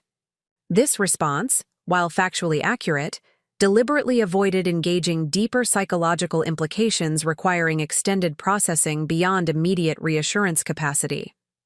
The fundamental identity adjustment, from property owner to covenant, beneficiary, represented significant transition requiring individual integration beyond external validation provision. My father's adjustment process manifested through increased property maintenance engagement rather than explicit psychological acknowledgement. The weekend projects that had received perpetual postponement during ownership period suddenly gained implementation priority despite unchanged technical responsibility allocation. The garden landscaping, exterior painting, basement organization, each previously neglected aspect received dedicated attention through newly discovered motivation following ownership transfer. The property responsibilities shift has created unexpected benefit, my mother noted with mild amusement during one such project weekend. Tasks that remained theoretical for decades have suddenly acquired urgent implementation status despite unchanged circumstances. This observation highlighted interesting psychological dimension beyond practical arrangement, responsibility perception affecting behavior modification through ownership adjustment rather than residence change. The property maintenance that had represented burdensome obligation under ownership structure transformed into purposeful contribution following transfer completion, demonstrating interesting agency perception impact beyond technical responsibility allocation. The financial obligation management proceeded through accelerated timeline leveraging my professional compensation capacity alongside strategic investment liquidation.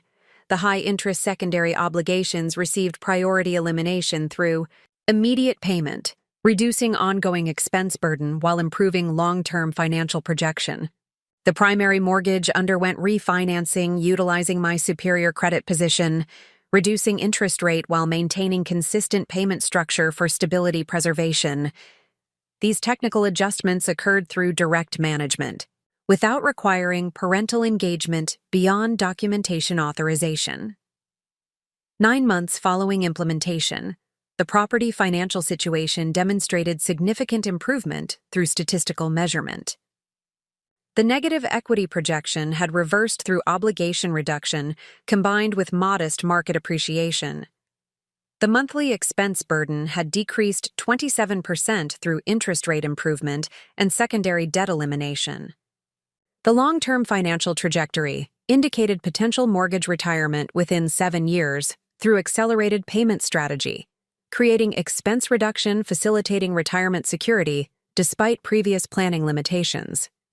Beyond measurable, financial improvement, subtle relationship recalibration continued through incremental adjustment rather than dramatic transformation. My monthly visits maintained established frequency while demonstrating modified engagement quality through mutual recognition transition. My parents' communication patterns increasingly acknowledged professional expertise beyond previous dismissal. Tendencies. These adjustments, while modest within individual interactions, represented significant cumulative shift regarding fundamental relationship dynamic. Olivia's evolving response to property transfer highlighted additional family dynamic dimensions through unexpected development progression. Her initial concern regarding inheritance implications gradually transformed toward practical engagement through occasional residence utilization during employment transitions. This evolving expectation, residential availability despite ownership, transfer, created potential boundary management requirements alongside sibling relationship recalibration opportunities. The northwest bedroom has always worked best for extended stays, she noted during one transitional period, her phrasing suggesting proprietary familiarity despite formal ownership adjustment. I'll probably need about 6 weeks until the new position housing allowance activates. This assumption, continued residence availability without formal discussion, presented boundary establishment opportunity within evolving family structure. Rather than immediate correction risking unnecessary confrontation, I implemented structured approach validating legitimate need while establishing appropriate parameters. The residency covenant ensures continued parental occupancy with guest, accommodation at their discretion, I explained, maintaining factual framework without emotional escalation. Extended residence requirements should coordinate directly with them regarding space utilization and contribution expectations. This response, redirecting authority while acknowledging legitimate consideration, represented measured boundary, establishment without unnecessary conflict generation. The approach respected parental residence prerogative while maintaining appropriate ownership acknowledgement through decision process clarification. This balanced engagement indicated personal growth beyond historical resentment without abandoning necessary boundary maintenance. 14 months following property transfer implementation, unexpected development introduced additional complexity through parental health dimension. My father's routine physical examination revealed concerning cardiac indicators requiring further diagnostic evaluation. The subsequent testing identified significant coronary artery blockage necessitating immediate surgical intervention alongside long-term treatment protocol development. This second family health crisis within a 2-year period created substantial recalibration regarding support provision expectations alongside practical management requirements. My mother's recovery, while substantially progressed, remained incomplete regarding energy limitations and stress management capacity. This situation created primary care responsibility gap, requiring external intervention beyond existing household resources. The established property arrangement provided unexpected benefit within this new medical challenge context. The financial stability established through ownership transfer eliminated additional stress dimension that might otherwise have complicated treatment focus. The residential security removed potential disruption concern during recovery period.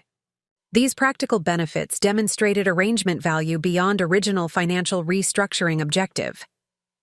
My professional position had continued advancement throughout property management period, with promotion to analytics director position expanding both compensation capacity and organizational influence.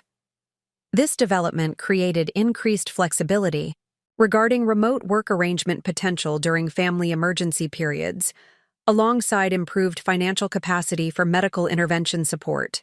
These advantages facilitated appropriate crisis response without compromising career trajectory through forced prioritization.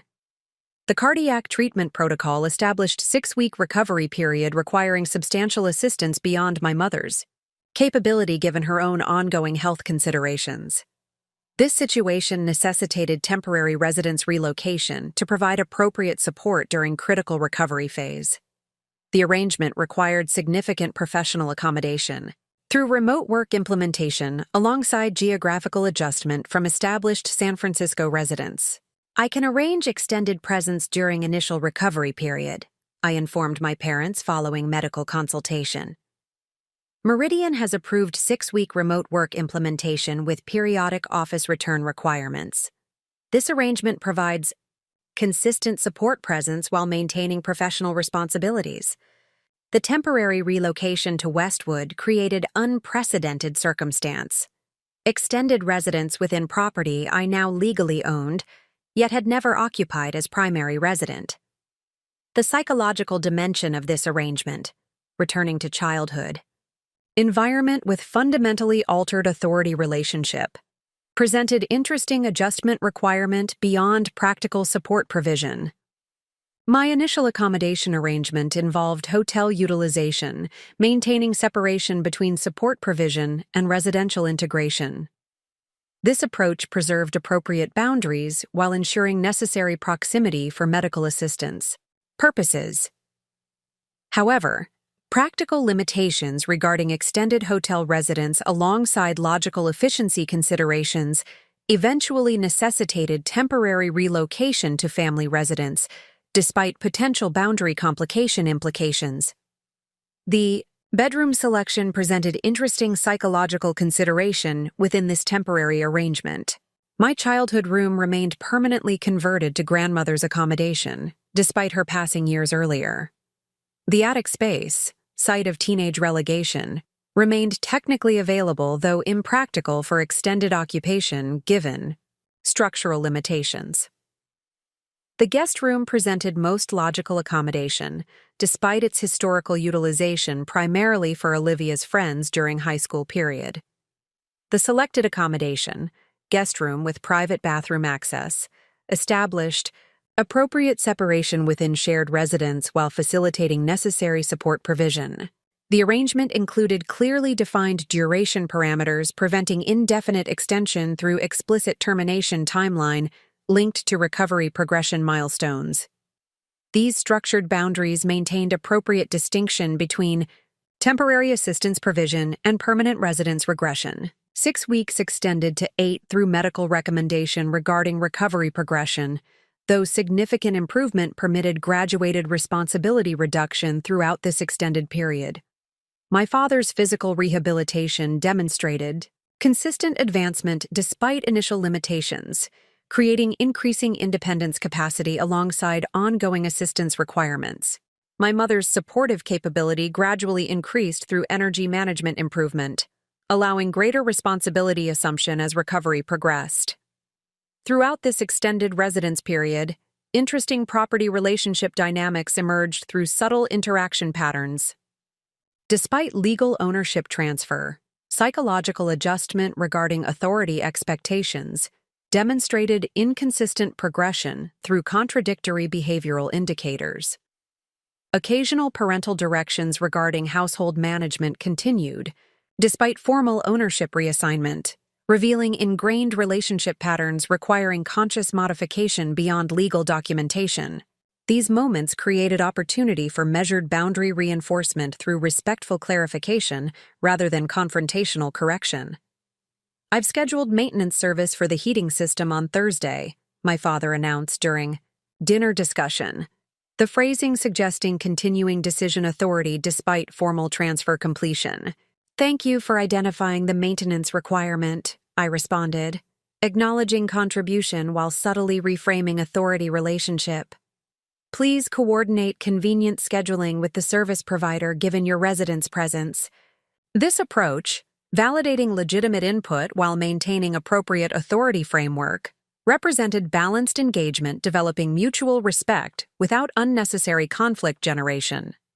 The incremental adjustment through consistent interaction patterns gradually established modified relationship expectations beyond formal legal documentation. As recovery progressed toward completion, transition planning regarding support reduction and residence readjustment required explicit discussion, ensuring mutual understanding. The conversation addressed both practical assistance modification and psychological adjustment regarding returning relationship boundaries following temporary integration period. The cardiac rehabilitation program shows excellent progression indicators, I noted during family discussion. The medical assessment suggests supervised independence capacity within current household resources, indicating appropriate transition timing regarding external support requirements.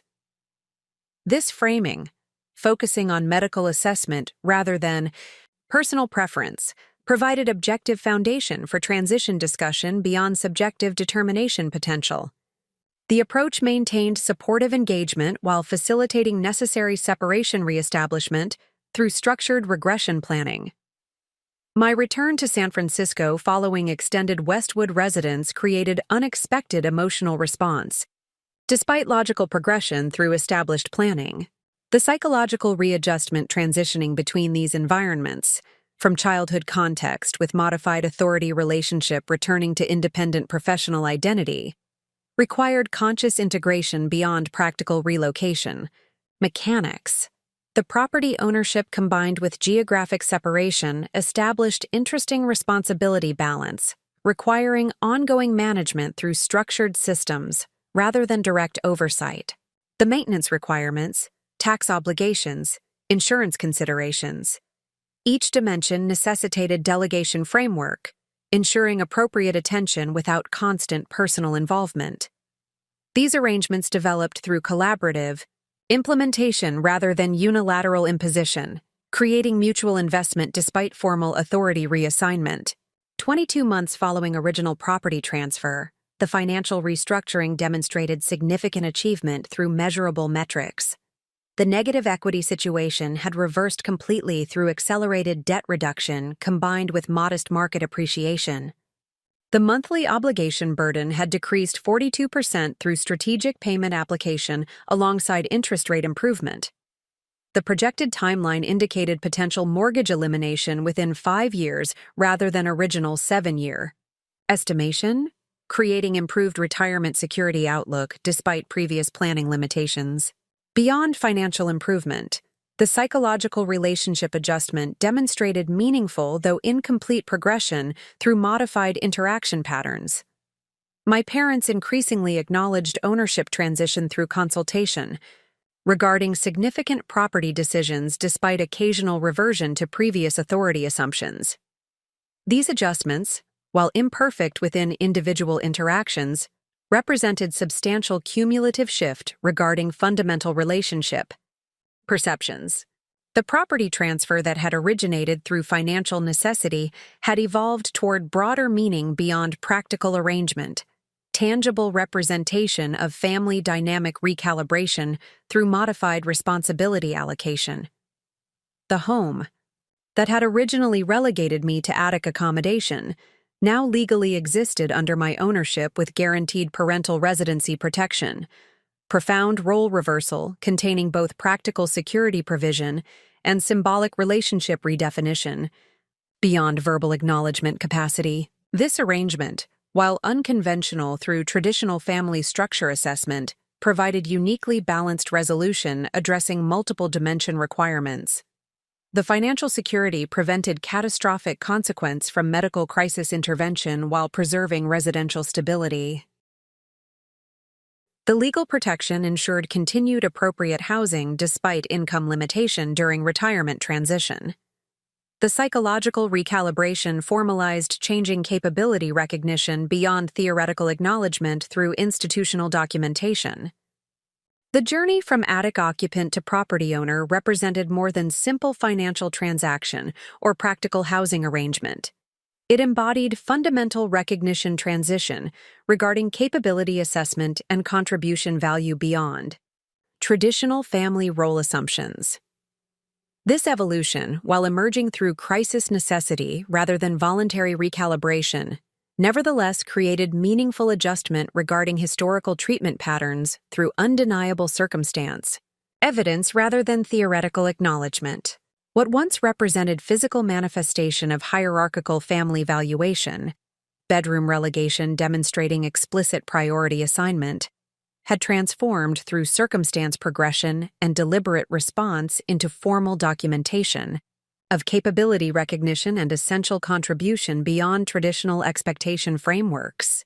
The attic space remained physical structure component within property architecture, but its symbolic representation had fundamentally transformed through ownership reassignment, establishing profound authority recalibration beyond verbal acknowledgement.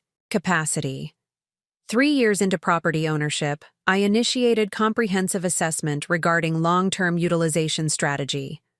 The mortgage obligation had reduced significantly through accelerated payment implementation, creating improved equity position despite modest market fluctuations.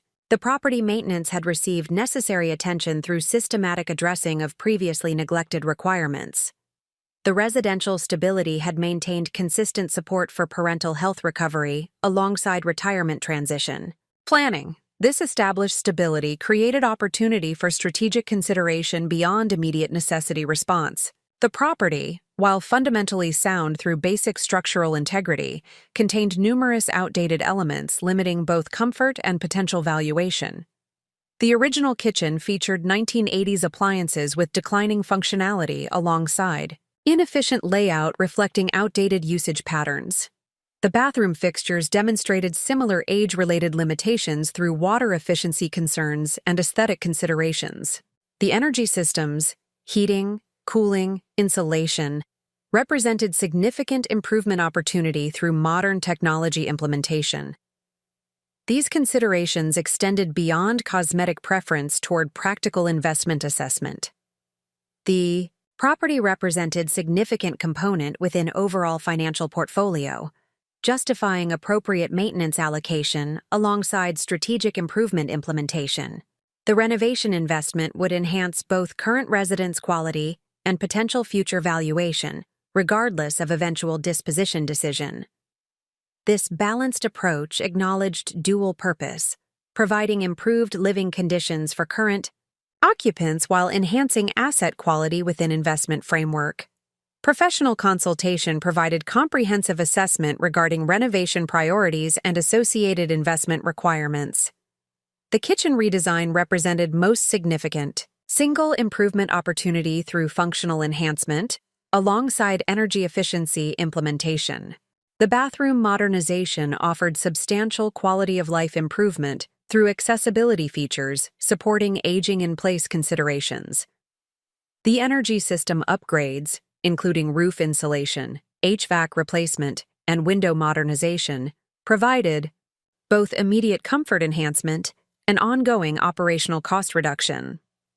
The complete renovation projection indicated a $175,000 investment requirement, substantial allocation requiring careful consideration regarding financial justification, alongside practical implementation logistics. The funding availability existed through combined resources including investment portfolio liquidation, bonus compensation allocation, and modest financing leverage utilizing improved equity position. The implementation timeline would require temporary residential disruption necessitating alternative accommodation arrangements during critical construction phases. This substantial modification proposal necessitated careful parental consultation despite legal ownership authority. Their continued residence established legitimate input requirement regarding significant environment modification beyond technical permission necessity. The discussion approach required balanced presentation, acknowledging decision authority, while demonstrating appropriate respect for occupant perspectives. I've developed comprehensive property improvement proposal for your consideration, I explained during scheduled weekend visit, presenting detailed documentation with professional renderings alongside technical specifications. The investment would address functional limitations while improving comfort and efficiency considerations. My parents reviewed the materials with unexpected receptiveness, despite traditional resistance toward significant change implementation. My father engaged technical specifications with engineers' analytical perspective, asking relevant questions regarding system integration and performance metrics.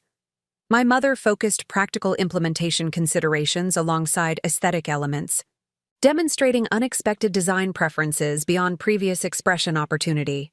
These modifications would create significant improvement regarding daily functionality, she acknowledged, studying kitchen renderings with particular attention. The current configuration has presented increasing challenges alongside changing physical capabilities.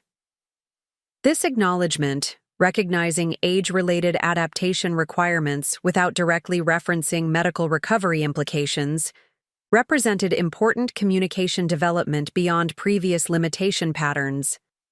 The practical engagement with improvement potential indicated psychological adjustment regarding property relationship despite ownership transition. The implementation would require temporary residence relocation during critical construction phases, I explained, addressing practical logistics alongside improvement benefits. I've researched suitable accommodation options within reasonable proximity, maintaining community connection throughout transition period. The subsequent discussion established collaborative approach toward renovation implementation, despite formal decision authority residing with ownership position. My parents contributed legitimate perspective regarding functional priorities based on daily utilization experience. I provided financial framework alongside technical expertise regarding implementation approach. This balanced engagement created mutual investment despite formal authority distinction, developing cooperative implementation rather than unilateral imposition. The contractor selection process demonstrated similar collaborative approach through shared evaluation despite final decision authority. The bidding companies received comparative assessment regarding technical capability, previous project portfolio, cost structure, and implementation timeline. The finalist selection incorporated parental input regarding interpersonal comfort, alongside technical qualification assessment, recognizing daily interaction requirements during implementation period.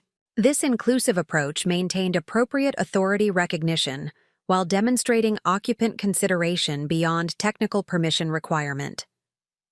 Temporary accommodation arrangements during critical construction phases presented opportunity for interesting role reversal regarding hosting responsibility. My San Francisco residence, contemporary condominium with guest accommodation capacity, provided suitable location for parental residence during 2-week kitchen renovation period.